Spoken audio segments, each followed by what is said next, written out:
You know, we have been talking off and on about Brian McKnight. He has been very public about his lack of love for his first wife and the children in that relationship. So he was in a recent interview and he explained why he said that those children were made out of sin and that the situation was more of an obligation. So we'll hear from him on that. Brian McKnight is talking about this again. We know that a few weeks back he won, I believe it was a defamation lawsuit against his ex-wife, Julie. And so this time in an interview, he is clearing up why he says that his first set of children were made out of sin.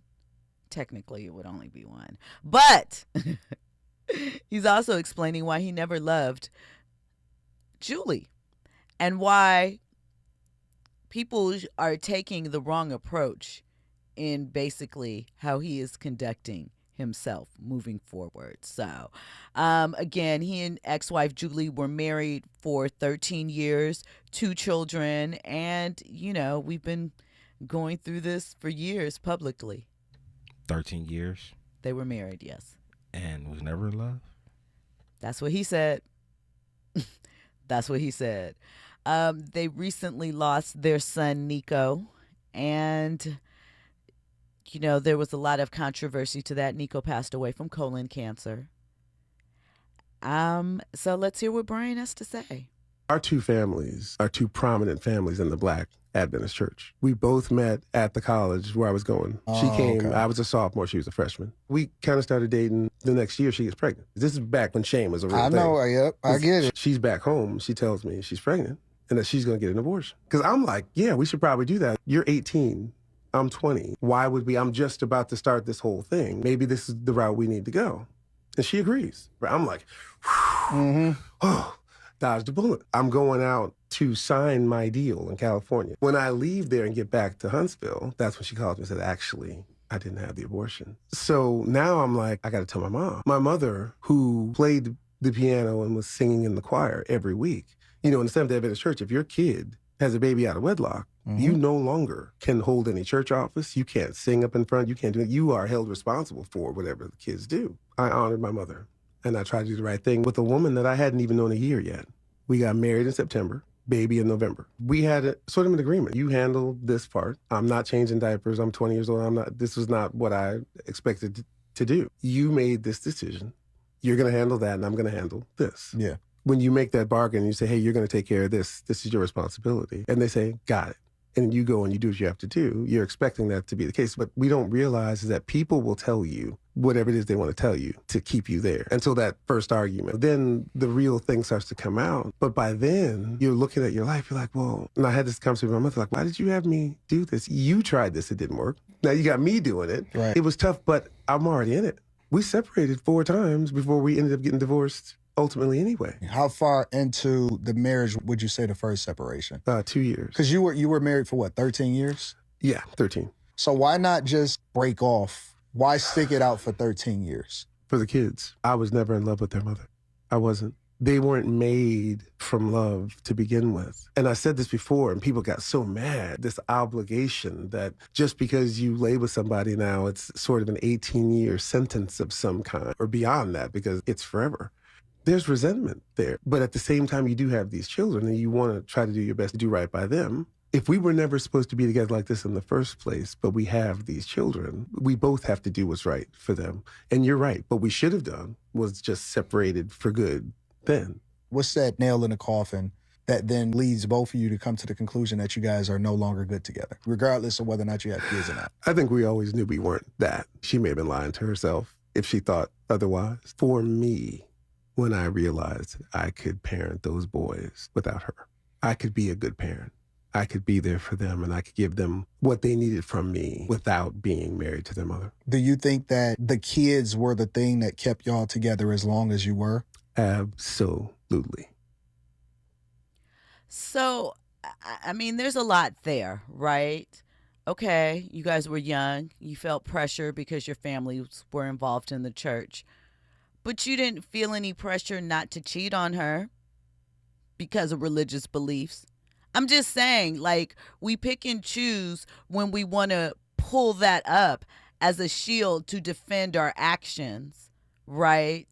When they didn't stop you from stepping outside of that marriage.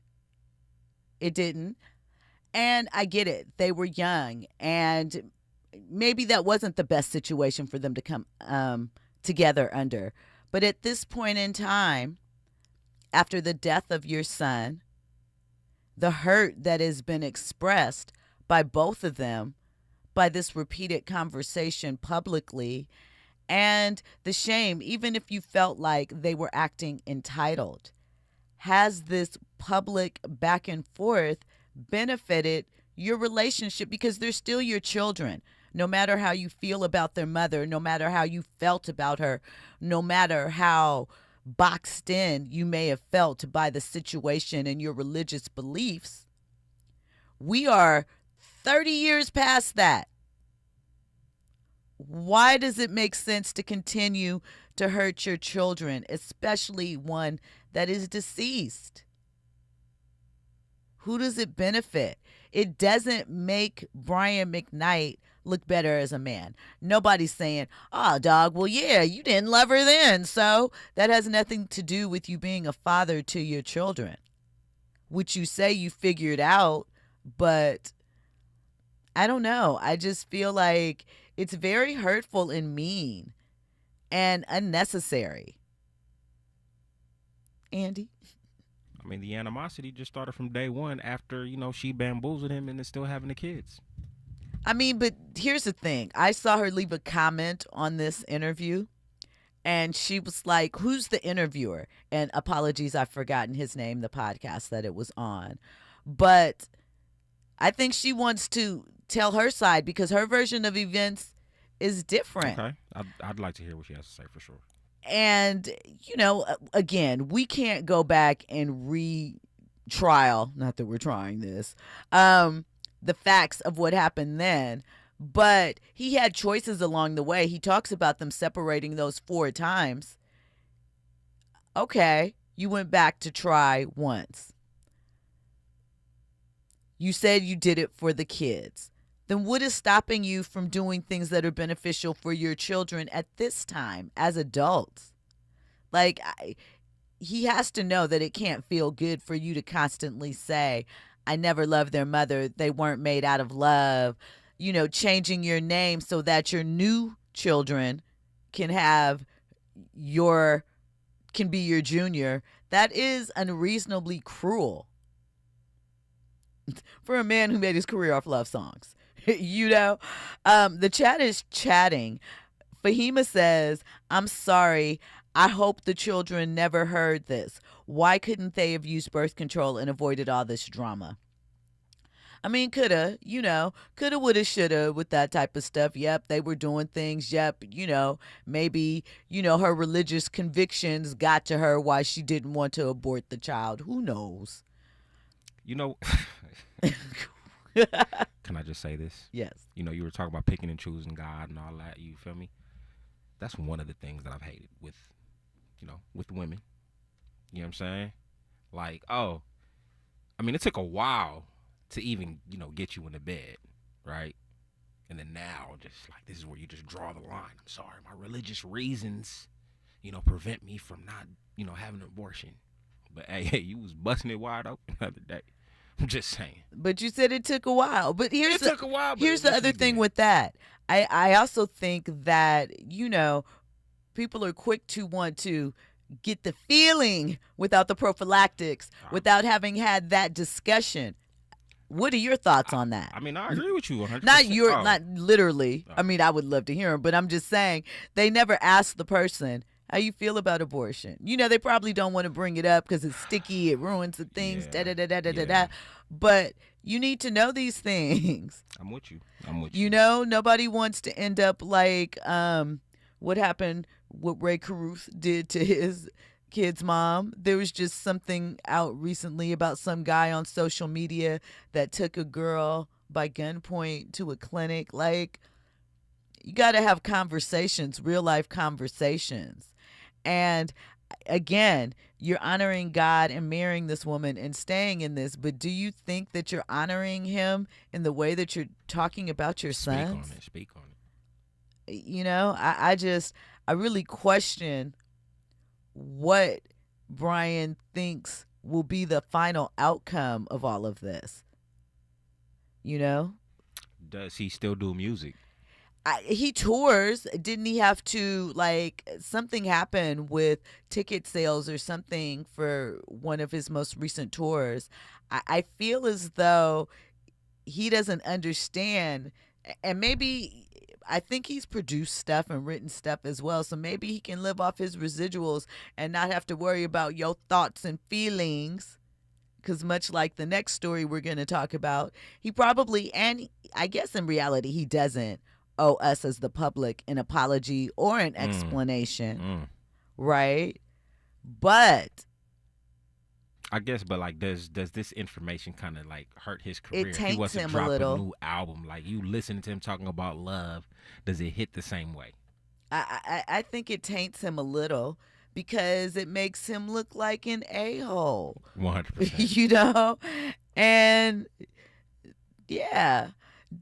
DJ Black 909 says, this is why we need to renormalize abstinence and celibacy. The irony in that is Or that stay strapped.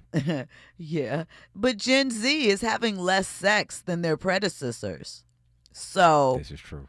I mean, it's not as if that isn't kind of organically happening.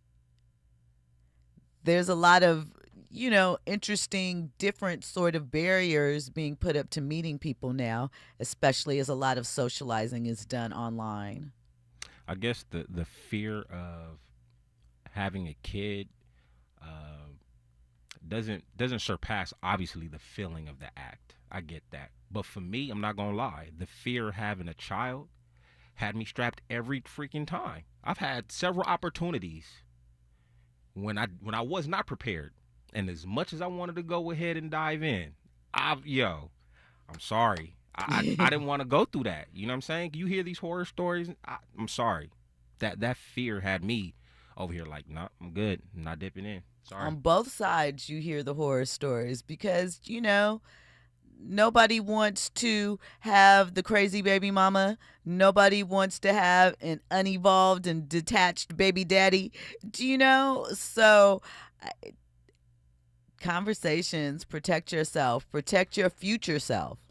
And people are afraid to have those conversations because I think some people feel like that is too soon to have those deep of a conversation, or they feel like they may turn that person off. When I'm over here trying to get that. I mean, and it can be awkward, right? But the reality is, if you're, you know, taking these type of risks, got to have a conversation, because then you're going to be crying saying, why me? Why are they doing this to me? When you probably had a bit of control over that taking place. I don't know.